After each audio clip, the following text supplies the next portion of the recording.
guys! Yes, I'm back by the window with absolutely awesome light now. I don't know why I stopped filming over here, but it was beautiful and I love it. Anyway, I'm going to share with you some of the books that I read in my childhood, or books that remind me of my childhood, and just nostalgia all around. So the first few books I'm going to show you, I don't necessarily have the copies that I have because I don't have either the series or I just don't have it in general. So over the book that I have, I will be putting the actual covers of the stories that I have read. So the first one I read probably back in like junior year of high school, and I just constantly read these books, and my mom liked these books, and I think I read them because the movie was coming out, but then I ended up falling in love with the books, and that's the Beautiful Creatures series. Obviously I have Dangerous Creatures, which is a spin-off featuring one of the characters from the other books. But Dangerous Creatures is basically about this girl who is like a witch, and this guy who finds out she's a witch, and like, I don't remember exactly what happened, but it was nostalgia, and I loved this series so much. And when I heard that Dangerous Creatures and like its spin-off was coming out, I got excited and I read it, and it was awesome. So the next book is a series that I read a while ago, but it's still, I think it's still ongoing, possibly. Don't remember if it's ongoing or not. I only have, I think, the fourth or fifth book with me. I have read the books before it, and I am going to buy all the series soon. I just have to find the money and the time, but that is the I Am Number 4 series. And it goes I Am Number 4, The Power of 6, The Rise of 9, The Fall of 5, and there's one or two more after that. I know one was recently released last year. This series, they made it a movie as well, but I didn't watch the movie. I read the book first. I enjoyed the book, and it just kind of reminded me of my childhood. So, like, a lot of these books I say remind me of my childhood, but I really was like a teenager, or like going into my teens when I read these. And this series is by Catechus Lore. The next series is a series that I have mentioned sort of on this channel before, and I have an arc of its like spin-off-ish series, I guess. I don't know if it's a spin-off or it's like a continuation of the series. I've talked about this before, and the series is the Gone series by Michael Grant. So this is by, oh, it's upside down. This is by Michael Grant, and he wrote the Gone series, and the Gone series I read back in like 8th grade, and that was like one of the first like dystopian books that I've read besides Divergent and all the other books that are dystopian. But this series basically follows these kids who wake up one day to find out that all of the adults in their town are gone, hence the name of the first book and the series. And it's really good because you don't know what's going to happen, and these kids have to take care of themselves, and then all of a sudden you realize that these mutant powers are stirring because of some sort of like power plant thing. It's crazy, and my goal is to try and reread that whole entire series so that I can catch myself with a monster. The next series I've actually talked about, kind of, and it is a series that I've read this right after Maximum Ride, I think. So it's like up there and one of my favorite, like, or my most nostalgic series, and that is the Uglies series by Scott Westerfeld. And I remember reading Uglies almost immediately after Maximum Ride, I believe, in 7th grade or 8th grade, and obviously it had a different cover, but it was one of those series that I just am like in love with. Even reading it again, like when I read this book for the second time, I believe, a year or two ago, I was so immersed in my nostalgia that I was like thinking I was in 7th grade again. The next book is a book that's become a popular Netflix show right now, and I have 2 copies of this book, and it's the Series of Unfortunate Events by LeMay Snicket, or better known as Daniel Handler. And this follows the Baudelaire children whose parents have died in a fire that their house is burned down in, and they get sent to Count Olaf, who's basically after their fortune, and this is a good series. I love the series. And my brother's reading this series right now, actually, and he is enjoying it so far. The next series I read back in, like, sophomore year of high school, I believe. Maybe.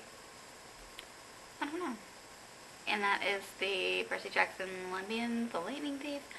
And if you haven't known what this series is about, I don't really know where you have been. But it's basically about Percy, who discovers he's a son of a Greek god. So that's not a spoiler, it's kind of intended in the summary. So the next book is a book that reminds me of sophomore year of high school again, because that's when I read this book. I read it originally in like the ebook format because I had a Kindle back then, I think, or my mom had a Kindle back then and I was using it, I don't know. And I was kind of obsessed with this author because I just finished her series, which is going to be coming up soon. And that is The Host by Stephanie Meyer. I got obsessed with Stephanie Meyer. And so The Host is basically about this apocalyptic world where aliens take the forms of humans and you don't know who is good and who is bad, and this is a standalone sci-fi novel and it's so good. And the movie was, I thought the movie was good. And the next book that I have is like part of my junior year of high school again, going back to junior year, and I got this because I was in a book club type thing where you got to pick up arcs of books and basically read them and then review them, kind of like the non-YouTube side of books. And I've talked about this as one of my like favorite books, and I think it still is. I haven't read it again in a while, but I still thought it was good. It was one of the first arcs that I ever had, and I thought it was really good. So it's Salt and Storm by Kendall Culper, and yeah, I've talked about this book before, but this is like my introduction to witches and magic, and I thought this was really, really good. So the next three are actually contemporaries that I read a while ago. So this first one I read, it was actually a summertime book that I just happened to pick up because I think I was just thinking about like reading summary type books then, and the next three books are kind of like that. So the first book is The Summer I Turned Pretty by Jenny Han. I also read the next two books in the series. I remember reading these from the library, except for this one. I bought this one and I bought the second one, but this reminds me of the summer so much. Like, I could read this right now and just feel the nostalgia and the summertime hit me, because this is a book that takes place at a beach house, and I could read this right now if I really wanted to, because summer. But anyway, I read this a while ago when I remember reading this because I used to be on the swim team, my like county swim team, and so whenever I'd wait to get picked up, I'd be reading. So I was reading this book. The next book is a book that I think I was given by somebody. I don't remember who it was, or I either bought it or I was given it by someone. It's about this girl, Anna, who, okay, so this is called Get Well Soon by Julie Halpern, and it's basically about this girl, Anna, who is really depressed, and so she goes to an institution to get better, and she ends up meeting this guy. She meets this guy, and they end up, like, falling for each other and stuff. So this is one of, I think, two books. It's a duology, so it's Get Well Soon, and then there's one more. I'll put the other one here. I forget what it was. But this book was amazing. I remember reading it once or twice, and it was really cool. Notice how with each book that I'm just getting really rambly and weird. Sorry about that. The next contemporary that I have is a book that I read also during the summer, and this book is really good for road trips because there's a certain road trip that happens in this story, and that is the 13 Little Blue Envelopes. This is a duology, with this being the first one, and then there's a second one called The Last Little Blue Envelope, and then so the story follows a girl named Ginny, and so she basically gets these envelopes from a stranger for her, I guess it's her crazy aunt wrote these envelopes that, or wrote these letters to her, and they're like little challenges basically, and there's 13 of them, and then eventually she ends up losing the last one, and so it continues on into the second book with the last one, and now she has to find it. She's basically instructed to go buy a plane ticket and fly to London. There's a whole bunch of play instructions, and it's actually pretty cool, and I think it was one of my first introductions to contemporary novels, because, yeah, and I might want to read it again this summer, because it's a good summer read. That's what I have to say. The next few are like almost givens at this point, because a lot of these I have mentioned in other videos, or they're just childhood of my generation, so I'm just getting into them. The first one, it's actually technically a series, but I picked up the second one because that was the first introduction that I got to this world, and that was The Lion, the Witch, and the Wardrobe by C.S. Lewis. I got this series, or this book, story time, a little bit of story time. So I got this book in like 2nd grade, and we were reading this as a class book, but I kept losing my copy of The Lion, the Witch, and the Wardrobe. Like, I don't know where they would go. I don't know if I'd leave them in my desk, I'd leave them at home, and I couldn't find it. I just couldn't find it.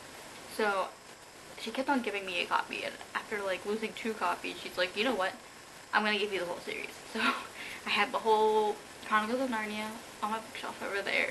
It's crazy. But this, along with some of the other ones like Prince Caspian and The Voyage of the Dawn Treader, like I read those because they eventually made them into movies, but I read the whole series at one point, and I liked it. I thought it was good.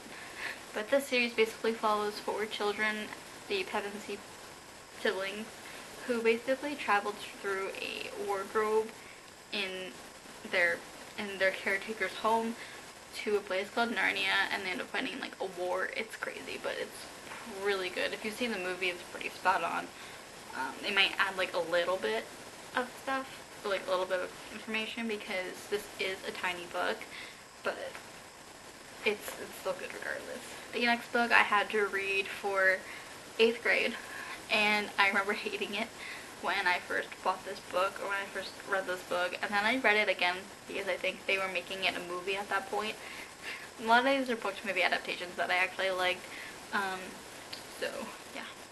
And so I read this book again, and I realized that I actually liked the book. Maybe it was just my 8th grade simple-minded thinking that I hated the book because it was a required reading, but I loved it the second time around. And The Giver by Lois Valerie, and I didn't read the next books in the series. I never really got a chance to, first of all, and I just want all my copies to match, but it's crazy because there's no other copies like this one.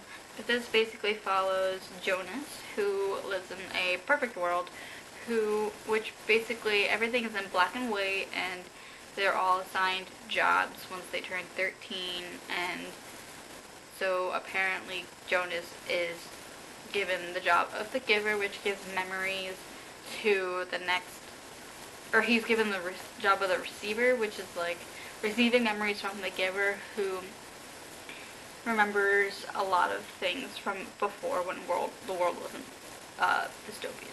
The next book is another given, because it's everybody's childhood favorite, and I had to include it because what video wouldn't be good without Harry Potter?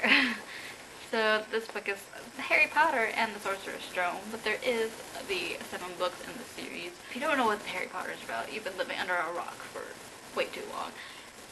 But this, I actually didn't read in my childhood. I read it like in my teens, so I didn't really fully appreciate.